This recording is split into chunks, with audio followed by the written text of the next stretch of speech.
lulusan PGSD kelas 1G semester 1 dengan NIM 151423147. Di sini saya akan menjelaskan tentang pendekatan dalam manajemen kelas untuk memenuhi tugas mata kuliah dari Pak Dr. Rustam I. Hussein, MPD.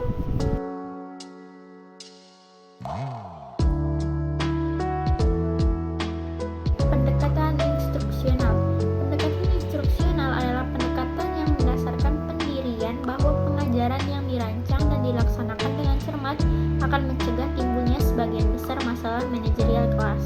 Dan prinsip dari pendekatan instruksional ini adalah pendekatan yang mengedepankan pada planning atau perencanaan. Perencanaan yang sangat baik yang harus dilakukan atau dibuat oleh guru. Jadi, pengajaran ini harus dirancang dengan baik dan kemudian dilaksanakan dengan cermat, sehingga dengan begitu masalah-masalah yang terkait dengan pengelolaan kelas akan bisa diminimalisir. Ada cukup banyak contoh yang membuktikan kegiatan pengajaran dan pembelajaran yang terencana dan dilaksanakan dengan baik merupakan faktor utama dalam pencegahan masalah manajemen kelas. Di sisi lain, banyak fakta mendukung terselenggarakannya kegiatan belajar mengajar yang direncanakan dan dilaksanakan dengan buruk adalah penyebabnya masalah utama pengelolaan kelas. Oleh karena itu, hal-hal yang perlu diperhatikan dalam pengembangan strategi pengelolaan kelas dalam pendekatan pembelajaran ini antara lain: 1. Melakukan pembelajaran yang menarik dan signifikan. 2. Guru harus mampu melaksanakan kegiatan yang efektif untuk mencegah siswa agar tidak melalaikan tugasnya. 3. Pendidik mempersiapkan daftar keinginan sehari-hari yang perlu dipahami dan dilakukan seluruh siswa. 4. Memberikan pengarahan yang jelas kepada siswa. 5. Memberikan motivasi atau dorongan yang bermakna terhadap perilaku siswa yang menunjukkan kebosanan. 6. Memberikan bantuan dalam mengatasi masalah siswa. Pendekatan proses kelompok. Pendekatan proses kelompok dalam manajemen kelas adalah strategi yang digunakan oleh guru untuk mengelola interaksi dan dinamika dalam kelas dengan melibatkan siswa dalam proses pengambilan keputusan, kerjasama, dan pemecahan masalah. Berikut penjelasan lebih lanjut. 1. Kolaborasi. Pendekatan ini mendorong siswa untuk bekerja sama dalam kelompok. Mereka bekerja bersama untuk mencapai tujuan tertentu dan belajar dari satu sama lain. 2. Pemecahan masalah.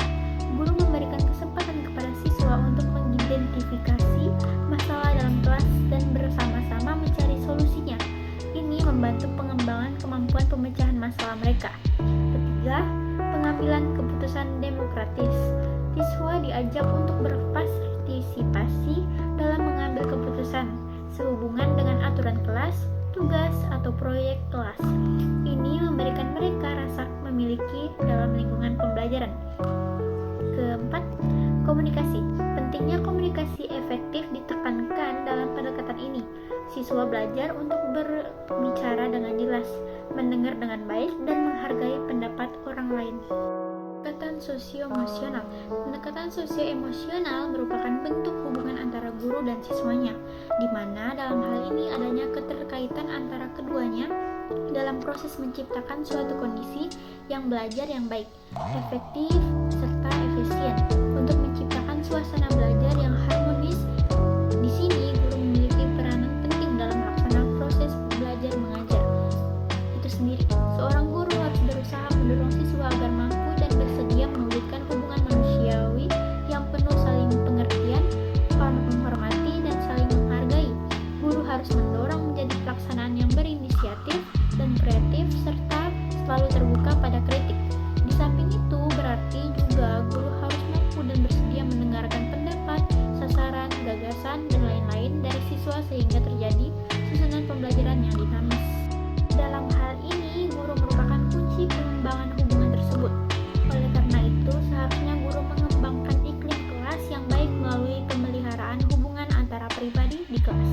Untuk terciptanya hubungan guru dengan siswa yang positif, diperlukan adanya sikap saling mengerti dan sikap saling mengayomi atau sikap saling melindungi antara peserta didik dan pengajarnya. Suatu kelas yang memiliki hubungan interpersonal yang baik merupakan kondisi di mana kelas tersebut memiliki suatu iklim sosio-emosional yang baik. Jika kelas tersebut berada pada kondisi dan situasi yang demikian, maka hal hal tersebut akan dijadikan peserta didik atau siswa merasa mau untuk mengikuti proses pembelajaran tersebut, serta merasa tentram dan nyaman tanpa suatu ancaman ataupun adanya tekanan-tekanan tertentu. Sekian dari saya, lebih dan kurangnya saya mohon maaf. Wabillahi taufiq wal hidayah. Wassalamualaikum